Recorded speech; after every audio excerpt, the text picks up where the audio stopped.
Hello everyone, Jamie Maloney here, host of the all-new That Business Show 2.0, where business becomes a show business. Each weekday morning, 7 a.m., new episodes air at thatbusinessnetwork.com and made available on demand on iTunes, YouTube, also on SoundCloud and several other podcasting and video platforms. So wherever it is that you're finding us and listening to us or viewing us, we greatly appreciate you as the listener tuning in to the program. And we'd like if you could help spread the word and help share the content across social media, and also leave reviews on YouTube and on iTunes. Help get the word out, because that's how this show grows.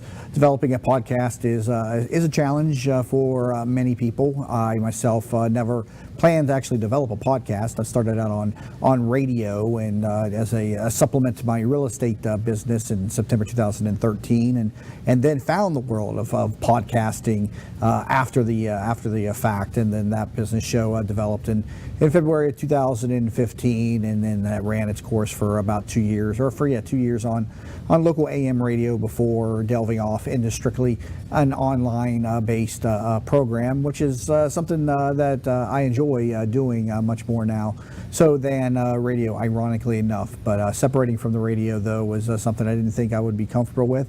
I greatly enjoyed live radio each and every morning, but the podcasting community, or the podcasting medium, gives me the ability to kind of get more specific about the shows and market them differently than I could a radio show, because radio and podcast don't go hand in hand as much as a podcast does, because radio shows they're designed to be listened to in and out, and podcasts are designed to be listened to from beginning to end on a certain topic or a certain interview.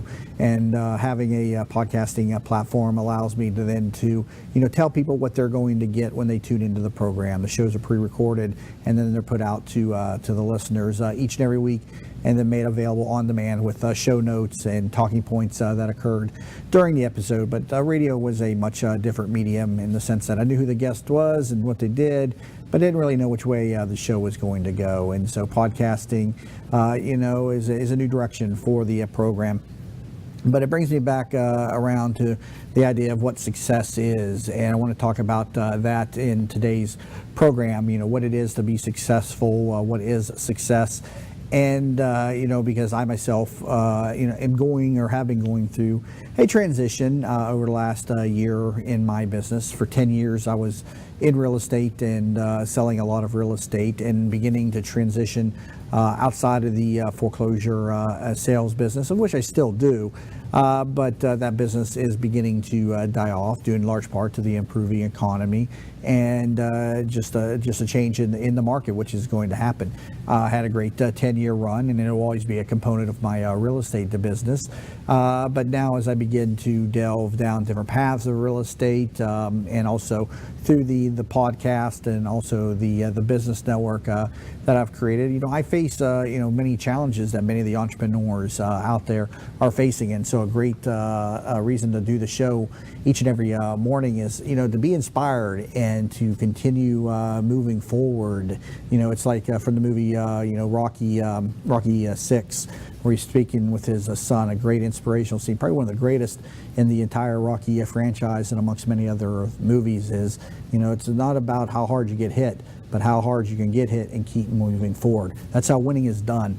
And it's a quote that resonates with myself, and something that I remind myself of all the time, that you're going to have ups and that you're going to have downs. And it doesn't matter how good you are, how successful that you are at this time.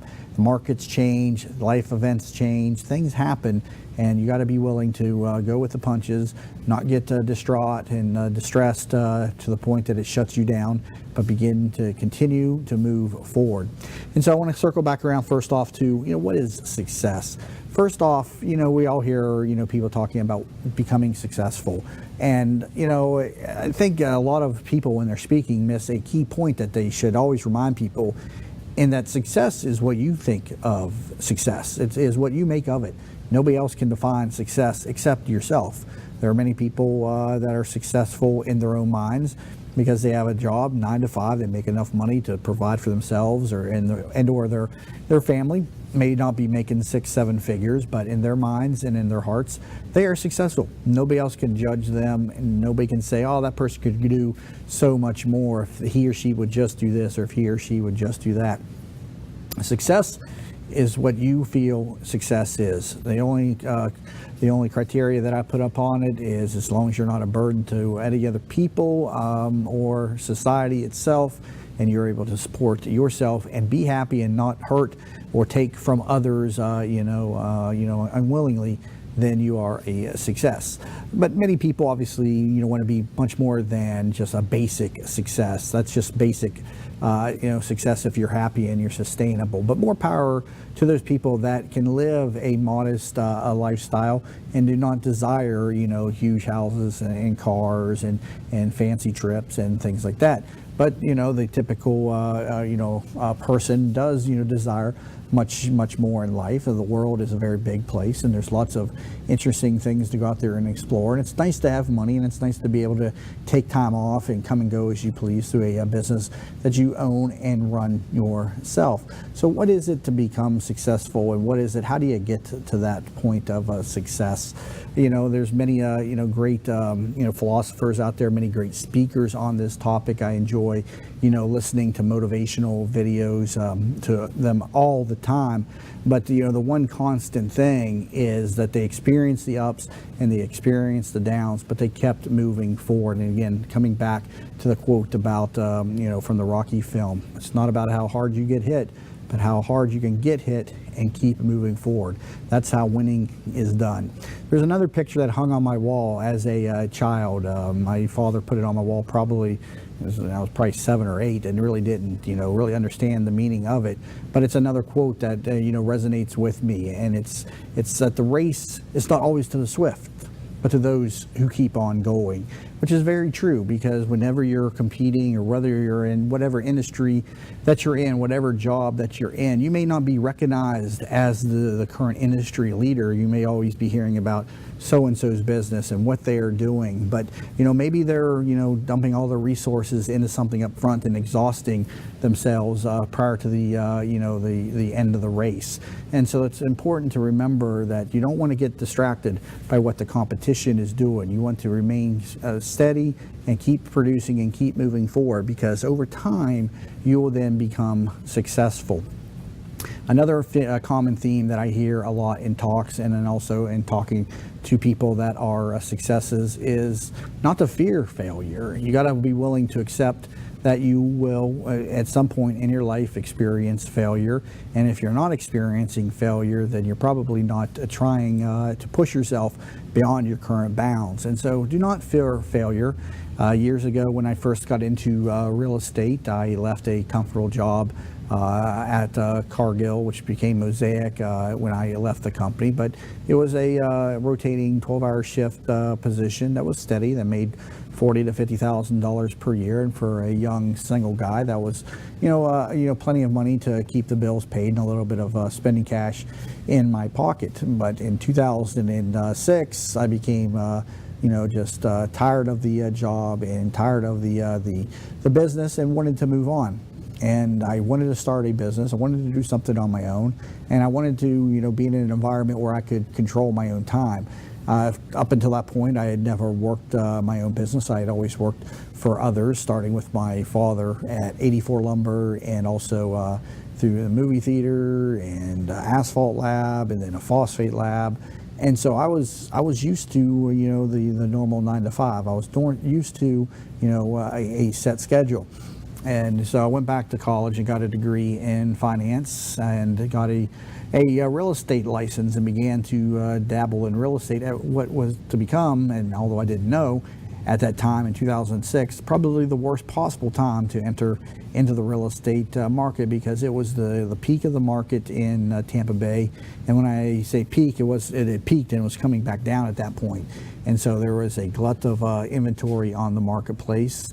Local multiple listing service had almost 20,000 listings in Tampa Bay. Right now we have about 5,000 active listings in the multiple listing service, and values were coming down, and everybody knew it, and nobody wanted to buy their homes, and then the people that were selling were upside down, and it was just a very difficult time to get into real estate. But I knew if I kept moving forward that I would succeed, but I also did not fear failure and had a backup plan. And if you're single, it's nice because if you fail in one area, you can move on to something else. I understand it's different for people that have family, a wife, and children. You can't just move them around. You can't as easily as when you're a single individual. But I told myself, I was going to go into real estate. If I didn't succeed, I was going to just sell everything that I had. I was going to get on my bike and I was going to ride across the country for 1 or 2 years, and I was going to write, which is still one of my lifelong dreams to accomplish, is to become an author. I greatly enjoy writing. I have the blog, although it is behind now, but TampaBayRadioBlog.com, where we do the write-ups on the program, and occasionally some thoughts of my own. But there's a lot of information, a lot of knowledge, a lot of philosophy inside my head, and a lot of ideas that I'd like to get out to the community someday. So that was my idea. I would go into real estate, and if that did not succeed, I was going to get on my bike and I was going to just circle, across the country for a year or two with a backpack and staying in different people's homes that I met across the country, and do, as they call, couch surfing, which is where you move from house to house, and it's actually a pretty common thing for people to do. I've had friends that have done that for some time. But I wasn't afraid of failure. Still don't really fear failure. Everybody gets to places where they're comfortable, but you got to understand that everything is cyclical, including your own life. So whatever industry or business that you're in, do not fear failure. Continue to move forward, and it's not about how hard you get hit, but how hard you can get hit and keep moving forward. That's how winning is done. So I got to take a break, but we'll have a little bit more on this when we come back from the break on the all-new That Business Show 2.0 with your host, Jamie Maloney, where business becomes show business. Our primary business is hardwood flooring, although we are remodelers for kitchen, bath, and general construction. We operate a fleet of shop-at-home vans that have all the flooring type products: hardwood flooring, laminate flooring, tiles, stone, what have you. So we're able to come out first with products in our vehicles and take a look at the setting, how the colors will work, and then to be able to come up with some options and ideas for you. If that's not good enough, we have a large distribution center that we inventory product and have a nice display area.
Hi, Jackie Skelton from JR World Travel here. If you travel, you need a licensed professional travel consultant, not a computer. Your licensed professional consultant can get you more for your time and your money. Value for your money and experience, not marketing salesmanship. When you're sick, you call the doctor. When you need legal advice, you call an attorney. So the next time you want to go on any type of travel, call your licensed professional travel consultant who actually represents you. We specialise in group travel, family reunions, weddings, to escorting large groups or making special arrangements for the disabled. Please call 844-249-0190. We are a full-service travel consultancy offering worldwide concierge service. Air, land, sea, rivers, resorts, locally, nationally and internationally. Remember that number, 844-249-0190. And welcome back to That Business Show 2.0 with your host, Jamie Maloney. If you're finding us on the airwaves or on a podcast for the first time, the show is aired in one format or another over the last 3.5 years. And so a lot of good information, both informative and entertaining, across the thousands of different interviews that we have done on this program. And so they're all available on iTunes on demand, also in high definition video over on our YouTube channel. Just go to thatyoutubechannel.com. That's the channel of Jamie Maloney, where you can find all of the programs and new episodes airing each weekday morning at 7 a.m. Eastern Standard Time on our website, thatbusinessnetwork.com. If you're an entrepreneur, business owner, political community leader, or just have a great story to share, we'd also love to hear from you. Simply go to tbsinterview.com and you can find out how to come onto the program. And it's of great value to come on and be exposed to the listeners that we have, and then also receive, a high definition video of your appearance that you can utilize over and over again on your website or in your own marketing pieces inside your emails to get your message out to your people. And so very cost-effective ways to get onto this program. Simply visit tbsinterview.com. So on today's program, I'm talking about what it is to be a success. And again, the key point of this entire takeaway and the total idea of what success is only you can determine what success is and is not. So whatever it is that you're happy with or not happy with, you have the power to act or you have the power not to act. But don't let others try to convince you what success is or that you're not successful. As long as you're not a burden upon other people or society unnecessarily, and then you are a success given that you're happy. But if you're not happy, why is it that so many people remain inside their box? How come they don't step outside of the box and do something else? And it comes down simply, more often than not, than fear and fear of themselves. And that's why it's so important, and so many people that have succeeded and gotten to the level that they want to get to in life do not fear failure. And so a common component of people, you don't fear failure. I always say, as long as you're able to work, you're always going to be able to make money, and you're always going to be able to produce the basic needs that you need. And so what do I mean by that? I mean, I don't envision any scenario where the decision that I make causes me to be on the side of the road with nowhere to go, destitute, completely broke, with no options. The people that end up truly homeless and are out on the street begging for money and are in poor quality shape have some type of mental defect, or they have they're an alcoholic, or they've become addicted to drugs. There's a reason that they are in that state to where they are so disheveled that they cannot even interact with people. I myself and many of them other people that are listening to this program are normal, healthy individuals. And just because you make a bad mistake or two when you lose all your money, it doesn't matter. And you're going to have friends, you're going to have family, you're going to have people that are going to help you rebound. And so that brings me up to the next important component of what it is to be a success. You can't be afraid to ask for help. Watched a great interview with Steve Jobs the other day, and he shared a story that he attributes a lot of his success to the fact that he was never afraid to ask for help, and told a story of at age 12 where he called up Bill Hewlett of Hewlett & Packard and said that he needed some computer parts for something that he was working on, and did Mr. Hewlett have any parts that he could share, some extra stuff.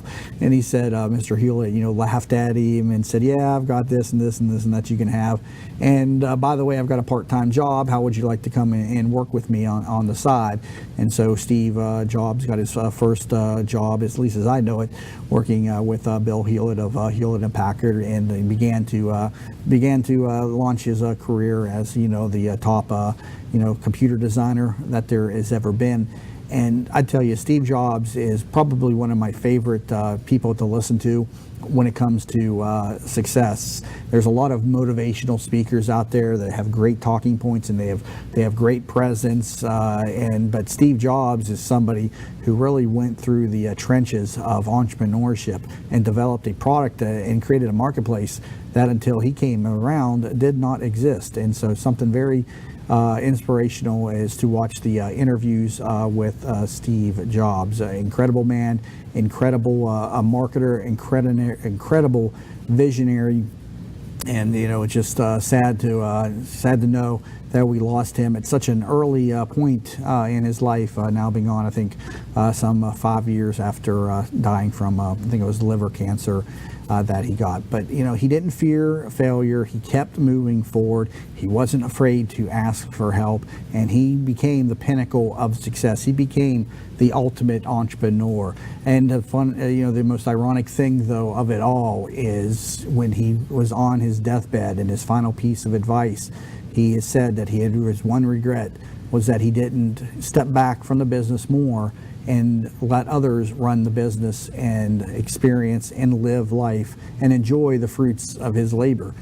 People that have read on him and seen his movies know that he was a very controlling, very, very, very dominant type A individual, and was not a fun person to work around in the workplace, and intimidated many people, constantly put down others, and he was not a very good connector of people on an individual level. But he understood the marketplace, but he didn't understand as much social interaction, and that's highlighted in the movies. But nonetheless, he created a product that became revolutionary, that pushed the gamut for computer and PC development, gave us the iPhone, gave us the tablets, made Microsoft push that much more harder to develop innovative products, and just a great story. And so if you've never studied Steve Jobs, he's a tremendous entrepreneur with a lot of good information about marketing and development and pushing through some hard times. This is a guy who started a company alongside Steve Wozniak, and actually there was a third founder too. I don't remember his name, but he sold his shares early on for about $800. Those same 10% of the company he owned at the time in the late 70s. Come to find out, 10% of the company today is worth billions, but he needed the $800 back in the 70s. So can't even remember that guy's name, but if you Google the third founder of Apple, he'll come up, and it's one of those stories of ultimate regret. But who knows what will happen in the future? You can't say he made a big mistake. He obviously did, but you didn't know that at the time. So what can you do? But started Apple with Steve Wozniak in nothing more than a garage inside their house. Steve Wozniak was the brains behind the actual product, and Steve Jobs was the visionary to get it to the marketplace. And Steve Wozniak had produced a product, the original Apple, which was nothing more than a processing board, a motherboard, and he had actually hooked the other components into it. And he was willing to give it away for free. He was going to computer clubs, telling other people how to do what he was doing. And Steve Jobs said, whoa, you could market this. This is big business right here. We can't give this stuff away for free. You don't understand what you have. And so that was the formation of Apple. And with the big product that got them off the market or onto the marketplace was the Apple II. But you always you think of the original Apple, which the average person is not going to remember. But they're still out there. If you have one or have access to one, they're worth a significant amount of money these days. But there's not a lot of them out there. But the Apple II became the industry leader for PC computing in the early 80s. But as he began to develop the Mac, the team behind Apple did not want to put the resources into the Mac that he felt that it deserved, and so he became very belligerent, very difficult to work with, as the team would not pull away from the development and the sales. It wasn't even being developed anymore. It was just being sold. It was a stagnant product, and he wanted more resources to be pumped into the Mac. It got to the point where he was ousted from the company. The board of directors had voted him out of what it was his own company. But of course, when you take a company public, it no longer becomes your company, of course, but it was, in his heart, his company. And so unanimously ousted by the board of directors, and And so he went on to found the Next computer brand, which really didn't do a whole lot and would eventually circle back around and be picked back up by Apple some 10, 12 years or something after he was originally ousted from Apple. But it's amazing to see the downturn or the rise of Apple, and then when he leaves, the downturn of Apple, and then when he comes back, the uprise or uptick in the sale and the product and the innovation of Apple. And now that he's been gone for 4 or 5 years, Apple again is starting to go back down. And so a lot of people predicted when Steve Jobs left that Apple would suffer. But you know, over the first few years, they were still riding high on their iPhones. The iPhone's still very innovative, very great product leading the marketplace, but only time will tell if innovators can replace the likes of Steve Jobs inside of Apple. But again, he was the pinnacle of success, but even at the pinnacle of his success, he far surpassed what he would have really wanted out of life. And in his deathbed, he wished that he had lived more, because no amount of money could pay to get him out of the situation that he was in. And so he reminded all people to step outside of their business and remember that money is something that you can't take with you after you die. And so success is also seeing and exploring the world and interacting and loving other people in the community. And so not to get so caught up with the dollars and cents and the bottom line, which is so much what drives people in their business. So again, this show airs each weekday morning at 7 a.m. We'd love to hear your story as we talk with many different professionals each weekday morning at 7 a.m. and then made available on demand on iTunes and on YouTube. And it doesn't matter what business that you're in, even at what level of business that you're in, even if the business has failed and you'd like to share some stories of what you learned from it. We talk to people from all levels of business, both successful and also businesses that didn't do quite so well, or businesses that are just starting to businesses that are developed. So get in touch with us, tbsinterview.com. So again, you've been listening to the all-new That Business Show 2.0. I'm your host, Jamie Maloney, where business becomes show business.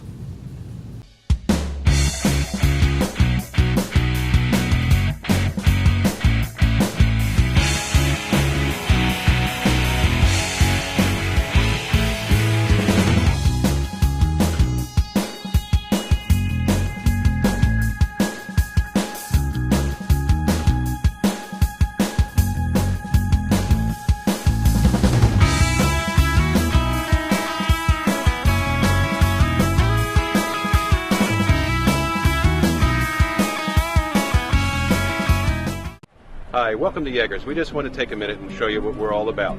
At Yeager's, our primary business is hardwood flooring, although we are remodelers for kitchen, bath, and general construction. We operate a fleet of shop-at-home vans that have all the flooring type products, hardwood flooring, laminate flooring, tiles, stone, what have you. So we're able to come out first with products in our vehicles and take a look at the setting, how the colors will work, and then to be able to come up with some options and ideas for you. If that's not good enough, we have a large distribution center that we inventory product and have a nice display area.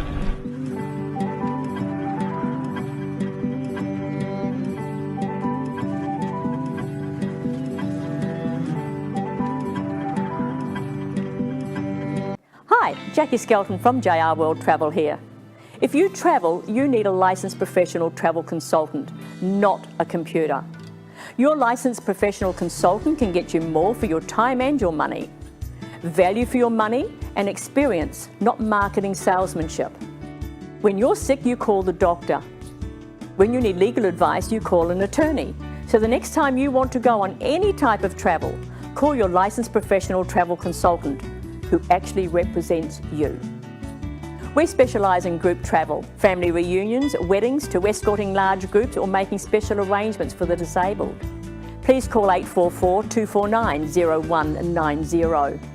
We are a full-service travel consultancy offering worldwide concierge service. Air, land, sea, rivers, resorts, locally, nationally and internationally.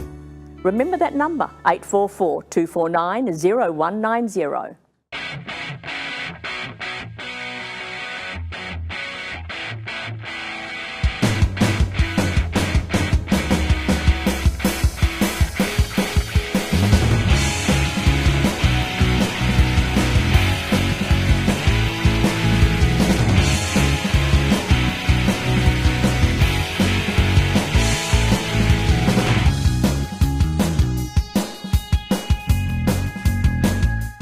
Hey, hello everyone, Jamie Maloney here, host of the all-new That Business Show 2.0, where each and every weekday morning we talk with different business owners, political, and community leaders. And so if you'd like to come onto the program, we'd love to hear your story too. Simply visit tbsinterview.com and find out how to come onto the program. So I'm very excited to have in studio with me today the duo of Patrick and Zezra Riddell. They are the founders of the Mini Donut Factory, which has taken Tampa by storm. And so if you're fortunate enough to live in the great Tampa Bay area and you can experience these mini donuts, it is a marvelous treat. And this business, just in business over about a year or two now, they've been featured as Business of the Year for the South Tampa Chamber of Commerce. They're also Business of the Year for That Business Show last year, the top business that I featured on the program. So I welcome Patrick and Zezra to the program today. Both of y'all welcome. Thanks so much for having us. Appreciate it. And so I'll begin with you, Zezra. Talk to us about the Mini Donut Factory and where this idea came from, because these are just donuts that are shrunken, right? Yes, tiny little donuts. We always joke that we use a shrink ray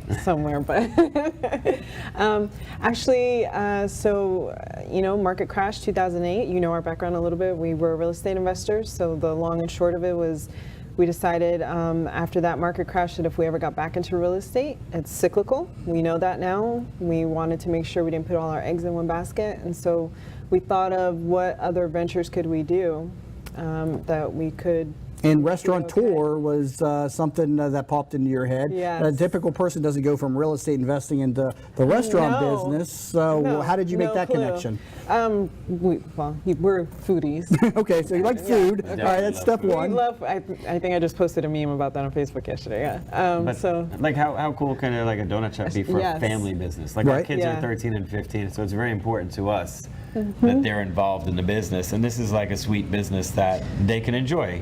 You know, if I opened up maybe like an Irish pub, it's not something my children could be the involved same in. thing. Right, and your children's ages 12 and 15, involved in the family business, Yeah, they learning the work values there of at hard the work shop. and ethics. Yep, they know how to do things at the shop with us. So And this is a fairly unique concept. I mean, we're not many donuts on the market. I remember hearing about this, and my mind immediately thought donut holes, but these Yeah. aren't donut holes, right? No, These are no. mini donuts. A friend of Patrick's said, why don't you see what you could do with mini donuts, because they're really popular where I'm from. And so upon research, we see no one does it hot, fresh, made to order, topping it just how you want it. We have our set flavors, but you can customize them, with us. And who came up with the different flavors and designs of the donuts? How was all that put together in the beginning? So some of the flavors I think are pretty standard in the donut But you got industry. some unique ones. Yes, and then some customers, us, his creativity. Customers, kids, us. So customers Googles. feed you Yeah. ideas, and then you go back there and dabble with Yeah, it? so we do a Yeah. weekend special every single week. So we do 52 weekend specials a year. And so we've had some really popular ones recently. Like Yes. we had a cannoli one, which is like probably by far my favorite. And then the most recent, the guava cream cheese. That one blew up. For the Latin I love community. cream cheese. The guava is Yeah. really a I've big not tried thing that one yet. I in the Latin definitely- community, so they Definitely will love be it. trying that one Yeah. out. Now, That to one was one of the most popular ones, Yeah. actually. To that put their business in perspective, they are in South Tampa on Dale Mabry. The lines go around the door each and every weekday morning, and so when you got customers waiting in line for a product, you've got a quality product. After you launched, how soon was it before you started seeing lines around the door or outside the door? was After it the 60 days, probably- right about 60 like days. 2 months The in? first month we started really building traction like very quick. I mean, the business was doing. In the first month, I'd say after the first 30 days, our second month of business, we did $20-something thousand in sales, and then it was the 60th day mark where we started to do $40-something thousand in sales. We just kept doubling and doubling. Kept doubling. I mean, now we're a six-figure a month business, but Wow, Yeah. incredible! And so you didn't experience a long time operating in the No. red. Then you were immediately We pretty much were- operating in the black from within like a month or two, I think. the you said, first right? month was a Yeah, break first- even. First Yes. month, wow. First month break even. What do you attest that to? I mean, when people launch a product, it's hard getting people in the door. How did you get people even to know about your product and come find I you? think multiple things. I think it's the uniqueness of it, and then it's the Uniqueness. social media. Our donuts, people take pictures of them. So the marketing has been our customers, and then us. It was just us and a couple of employees at the shop. We tried to treat everybody like family that comes in, and when we're there, and we try to train our staff to do that. I saw a quote from Patrick that every donut must be Instagram ready. Yeah. So you're making Instagram ready donuts. If not, we throw it out. He But was known for taking them. I'll take them out, throw them out if it's not picture quality. But I think the big thing we're seeing now in the restaurant business, the local communities want to support local businesses. They want to support families, and that's what they get. Like my wife and I and our children, we work in the store, so they get to come, they get to see, they get to meet like real business owners working in the business. And then you throw in, here we are in this social media age. We've got close to 20,000 Instagram followers, which is probably one of the top 3 donut Instagram accounts in the country. Wow. And Facebook's, I think, a little over 25,000 now. Yeah. 26,000. So it's our customers. They're our biggest marketing, advocates, because we don't market. We don't do any marketing. And I know you take social media very seriously. You respond to every critique, every message that you get. And I even asked you, I said, don't you get to a point where you lose track of the comments and the ratings? Not at all. I mean, that's why we've actually had to hire 2 people to help us just with social media. So we've got an amazing social media manager, Elizabeth Smith, and she actually posts all the photos. She helps us with the photographs. She interacts with everybody on Instagram and Facebook. And then we've got somebody that handles just the inbound messages for orders and critiques and reviews. And then I'll find myself on there more often than not as well, spending a few hours on social media. He's on there constantly. Look at this, and he'll show me, and then he's the one responding. I have to know what's going on. I mean, it's important to our business. That's how we can only be better, is through our customer feedback. Now, we live in a society right now of instant gratification, instant return, and having to wait for anything usually makes people, upset or irritated. But I don't see people complaining about having to wait for mini donuts. Is that a selling factor? Is that something that makes you unique? Some businesses do benefit from that wait factor, I guess. Well, I think we get a couple customers that complain. But guess what? There's a line for a reason. You said it yourself already. There's a line for a reason. You're waiting because it's amazing. You're getting warm, fresh donuts. How you want them. Exactly how you want them. And in the future, do you want to keep it that way? Do you plan to put a position or a place into place to where there isn't a line, or is that line going to be something that you want to kind of always have that demand built up for? we kind of talk about that because we're like, we want that line. Right, because people see that and say, I feel bad. I don't want them waiting. It's not that I want them waiting, but we want that line. We want them to know it's an indicator to us that they're repeat customers. It's not just new people coming in all the time. It's also repeat customers, and it's just a big indicator of something that we're doing right. Yeah, absolutely. And like I said, some businesses benefit from making people wait. Other people won't wait. But your product is such quality that people will wait in line. And it's incredible. It's every single day. What time do you open up in the morning? Well, we have a few different hours. So during the week, Monday through Thursday, or Monday through Friday, we open at 6:30, and then Saturday, Sunday, we open at 7:30. What time does that line start to fall? What's that peak hour or peak hours? I mean, Friday, as soon as we open, all the way through. Outside the door. Wow. Really, throughout the entire day on a Friday, Saturday, Sunday. It's the line is all day. It Friday, builds. Saturday, Sunday. Friday's when it's like real. It's and then Saturday, and then Sunday. Just forget about it. Forget it. So you're a husband and wife team operating in the business. Tell me about the different roles and how you keep those separate from personal lives, because it's a challenging business for a couple to work together. Talk to me about your different roles and how you keep them separate. Yeah, so I do a lot of admin stuff. I handle a lot of the accounting stuff. I handle a lot of that side of it. In the shop, I'm the donut side of it. I make the dough, decorator, that side. He's more the I love I want to deal with every customer that walks through the door. Right. So the only way to do that is that you're working at the register. I get to greet every single person coming in. I get to talk to them, interact with them, talk to them about the flavors, the concept, and then I like to make their drinks. I like to make different drinks. We all know that Starbucks is the giant in the coffee industry, but they're very limited to their flavor profile options.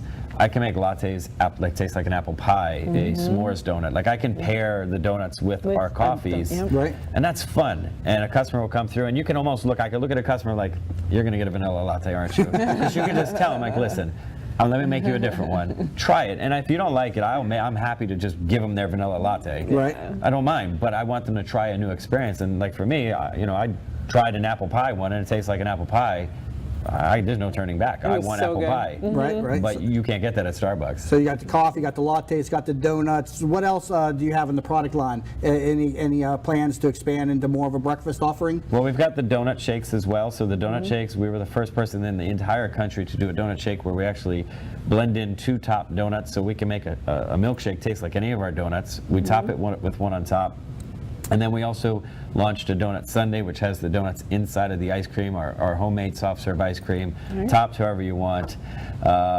We definitely have some products in the works, but we have to keep some surprises because Yes. we've built a lot of competition in the area. So since we've launched, now there's all of a sudden 5 places trying to sell mini donuts. Same so we're gonna flavors, keep, same box sizes. Is Now- that frustrating to you to see others mimicking okay. your product, or is it because it's a sense of? I mean, copying is the ultimate source of flattery, or however that quote goes. Yes, totally get that. I totally get that. And you can't patent these things, right? No, but you know what? Bottom line is, Patrick and I put in 80 to 100 hours a week of work in the very beginning, and these people have no clue what this is. And I think we started something really big in the area, and imitation is the biggest form of flattery. But like, I don't know, step your game up. Some of them are having the same exact flavor, same exact box sizes that we have. One is even doing the same shakes and same Sundays. Same everything. Yeah, Come up with your own creativity. Yeah, like be creative.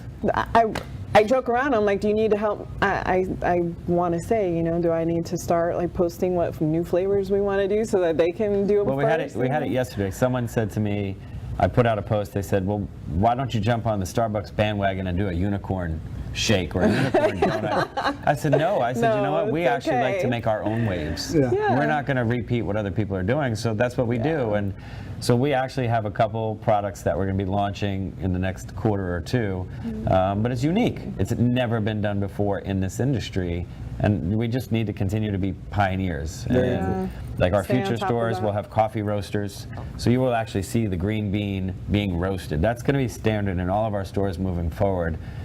So we're opening up 4 more in the next 12 months. They will all have live coffee roasting, and that's So a excited. big. So just a excited. couple of years in business, already beginning to expand, and a tremendous success story here out of Tampa Bay. Currently talking to Patrick and Zeza Riddell. They are the owners of the Mini Donut Factory here in Tampa Bay. Learn more about them at minidonutfactory.com. Got to take a break, but coming back from the break, we're going to talk about their expansion plans and how they know how to develop the product and get it out into other markets, because growth inside a business is always one of the biggest challenges. How do you grow and what do you do? So we're going to talk with them about that when we come back from the break on That Business Show 2.0, where business becomes show business. Hi, welcome to Yeager's. We just want to take a minute and show you what we're all about. At Yeager's, our primary business is hardwood flooring, although we are remodelers for kitchen, bath, and general construction. We operate a fleet of shop-at-home vans that have all the flooring type products: hardwood flooring, laminate flooring, tiles, stone, what have you. So we're able to come out first with products in our vehicles and take a look at the setting, how the colors will work, and then to be able to come up with some options and ideas for you. If that's not good enough, we have a large distribution center that we inventory product and have a nice display area.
Jackie Skelton from JR World Travel here.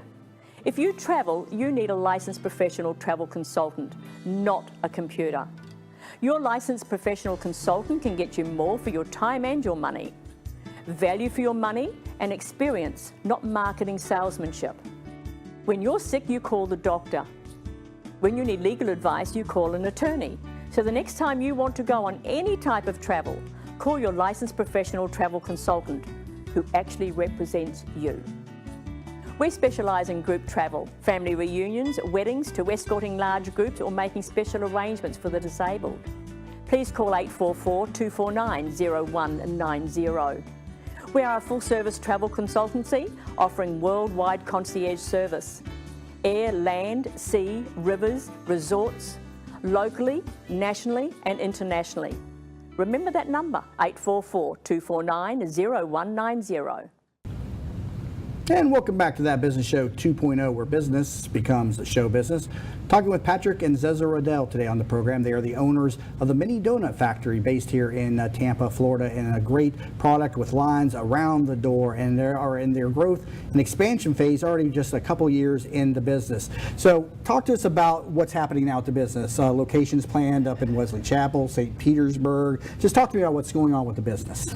So we knew immediately, just because of the customer demand, that we had to expand. It really was not something we wanted to do so quick. No. But our customers are on a daily basis asking us to open up stores closer to them. So our business model as is today is to build a store within 30 minutes of each other. No shorter than 30 minutes, because I don't want to oversaturate our own market.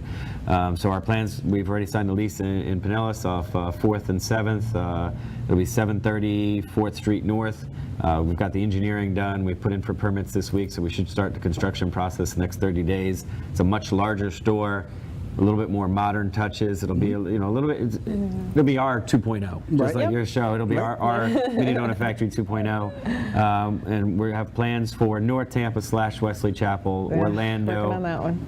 and either Sarasota, Clearwater. We're not sure about the 5th one yet. Incredible, growth and expansion already, and a lot of people wonder, where does the investment come from? Are you funding this yourself? Are investors getting behind the product? And how do people go out there and find investors to get behind their brands when they are developing? Sure. So we picked up 2 silent partners for minority position in the company. They invested roughly $1.5 million for us to build out the next 4 stores. We're very fortunate because in 1,200 square feet, in not the most amazing location, we brought in, $1.25 million our first year of business, and we're projected to do 1.5, 1.6 for our second year of business. So we've got the numbers, and there's really good, strong profit margins in dough and coffee. Yeah. The biggest cost for us is employee costs.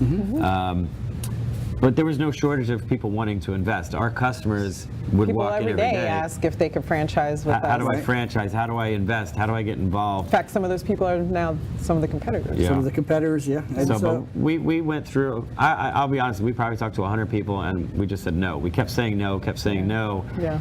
And even one of my friends, who is the investor, he offered me $500,000 for half of the company. And I just told him, as nice as possible, F off. I'm like, listen, I know what we have. I'm not interested. Right. Yeah, I think 4 to 5 months later, when we had a big restaurant chain in the area offer us the 7-figure range, but they wanted more control of the company, I went back to my friend, because we actually were just out having a drink. I said, listen, I've got this offer of 1-point-something million from 2 separate people. I really don't want to deal with them. Do you want to get back into the game? Are you interested in upping your offer? And because we had better numbers at the time, it was a no-brainer. Yeah. And literally, it's just friendship handshake. I said, let's do it. And of course, you've got legal paperwork, but it was a done deal. Yeah. It's just, you go on your word, and you know who I'm talking about. It's just, that's the type of deal you do with that person. Incredible. And so now, is the future of Mini Donut Factory, are you going to be developing a franchise model, or are you going to maintain a central ownership, or is it still in the works? We're deciding on that. The first 5 that we're doing, we want to kind of perfect our model, see what we have. We want to go through the process of, the building and kind of learning all of that, because the first one, we didn't have that. We just kind of had to tweak what was there already. What do you want to do personally? Would you just rather, run your local shop and then let the franchisees, control everything else? We kind of go back and forth right now. Yeah, I don't know. I mean, everybody is in our honestly. ear about the different things. Yeah. The good thing is Pros there's and no cons. urgency. There is no No. urgency because we're doing so well to make tweaks. So I think I feel wanna like once we reassess. get to the third store by the end of the year, we'll have a better understanding. You know, we know some people in the franchising business that can help us if that's the route we want to go. 100% we want to own the first 5. If anything, we would definitely keep the rights to Florida, and then maybe we'd either sell off the rights to other states or just take over the franchising There's so ourselves. many different avenues that you can. And they're two go. different businesses. You have your franchise business, and then you have your completely separate, you know, brick and mortar.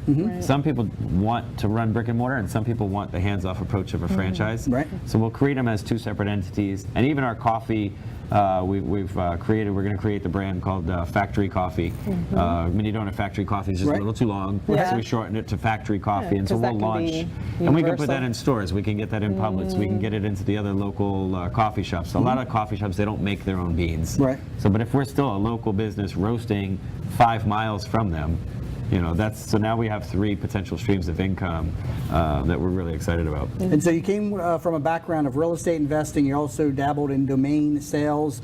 Any plans to return to the field of real estate investing and domain sales, or are you lifelong restaurateurs now?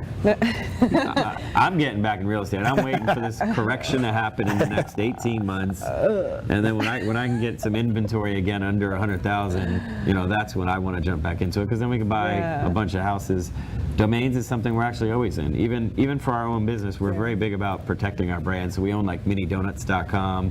A We bunch own of variations of that, or National something, right? Donut Day. We own nationaldonutday.com. So we own the different variations and things that could help our business. But we also do some side stuff. Very, very minimal. You know, it's nothing to brag about. Not like what I was doing in the past, but it's still. Desiree, you looked a little concerned when I brought up the real estate. Is that something that you don't want So to do? I have a love-hate thing with real estate, you know, because like we flipped so many houses. Some of them we wholesaled. Some of them we actually did the work in, which that's my favorite part. Yeah. She loves doing townhouses. Yes. Easiest projects ever. Easiest, because you're not responsible for the outside of the thing. Right. You just got to No. do the lipstick inside Yep. part, get in and out, and you can do so much in just these little areas. And Is that where you had the best of luck with flips with townhouses? At the townhouses? last or you end just of like it? doing the townhouses? At the last end of it, no. We At the tail end of our tail end of it, we definitely before we prefer started doing townhouses. Mini Donut Factory, that we were doing well with that. I mean, we were, We own multiple townhouses in the same Same community that was actually community. near our home. yeah. In Wesley so- Chapel, so those were no-brainers. We picked them up for 45 to 55, and they were selling for 100, but we only had to throw 10 into it, just the granite, the paint, stainless steel appliances, Yep. things like that. Love it. Super easy. So we Super would easy. definitely love to do those. You know, I would love to get some Easier rental ones. portfolio, probably again when the market corrects itself a little bit. If we could pick up a small rental portfolio. We talk about this on the program a lot of times. I do the real estate edition every Thursday, and I'm a realtor myself. But yeah, there's not a lot of inventory out there, and a lot of the major players, such as yourselves, were driven out of the business. Fortunately, you landed on your feet with Mini Donut Factory. I see a lot of those guys out there. But that's exactly why. That's exactly we learned why. from the last time. We learned from 2008. Yes, 2008. I mean, I'm not ashamed to say this. I tell everybody. 2008, we lost everything. When I say everything, we had our house that we thought we were retiring in. We had our cars. We had to sell jewelry just to pay bills. And we didn't come from money. We earned what we had. So all of that was not given to us. We earned everything. But when you lose all of that, you gain. What did that do to you emotionally? Losing everything, did you kind of just take it as like, well, that's just part of life, let's bounce back? Or did you go through a mental reset to where you went through a depression phase? And because a lot of people can't bounce back from those losing it all types of situations. For me, I think losing it all actually made my family life stronger, because it teaches you, wow, the people that are still here Yeah. is my wife and children. So like for us, it brought us closer together than ever. Right. From a monetary standpoint, listen, I've been broke, I've been poor, rich, and I could do it over and over again. Like Backwards. once you're an entrepreneur, and we've done it multiple times. We've had multiple 7-figure businesses. I'm going to have multiple more before. I remind I'm myself of gone. that a lot of times too. Is money is recyclable. You can Yes. lose it, you can make it right back. Yes. You know, your family and health, that's a whole other topic. Yeah. You know, you want to protect that, but money, it comes and goes. And Yeah. as You long can as you're reinvent resilient, whatever career. You know, you can do something different. And that's really basically what we had to do. It's so fun doing it in different industries, like, Yeah. right? It's not just real estate. We've done it in I know. 3 How different the- industries. It's a lot of fun. I can't wait to see what's next. Yeah. I'm excited. So there is going to be another next, Oh, another God. industry. I'm sure. Dude, this guy wanted to be a DJ. Okay, remember we've been together 20 years, so we'll go back 15 before Jordan was born. He wanted to be a DJ. Not even kidding you. Didn't work. We lived in a 2-bedroom apartment, dropped, I don't know Yeah. how much of our money on DJ equipment, Yeah. literally in our living room, Yeah. practicing. That looks with fun. You see those LPs. raves, I know. especially like Ultra or something where there's 100,000 people. I can't imagine. They you get getting good that money. You'd be He was surprised. convinced. No, he was convinced he was going to be the We next- will own a pizza shop or pizza. We'll start a pizza franchise at some That's point. been a dream. That's pizza and a bar. Like honestly, those are like the 2 next things I could see. Yeah. Just a cool like Cheers type of bar environment to hang out. I'd love to do that, and I definitely will start my own pizza franchising brand. Yeah, down the road. have you ever thought, or I'm sure you have, but like developing a brand around mini? You could do mini pizzas, mini this, mini that. Have you thought about that, or is that a no-go? We have. We almost we almost did like a mini cupcake factory actually. Same concept where you could do the buttercreams flavored on site and things like that. We're going to stick to one dessert place. We don't want to compete with ourselves in the market, and we are focused on one restaurant business right now. If Right I did a now, bar. it would A be- bar won't compete with us. Yeah. But the pizza will hold off until 2-3 years down the road once Mini Donut Factory is We want to kind get of. these shops up and get Yeah. it going. It's very time consuming. We're laser focused today for Yeah. sure. In 5 years, how many mini donut factories do you plan to have? 55. If you ask him, 55. You got it all planned, so you know what you're doing. Oh, yeah. You got it planned. That's good. You're supposed to have an answer for that. So, he's not 55. scared. No. Yeah. well, very cool. Real quick, your location in South Tampa. What's the address?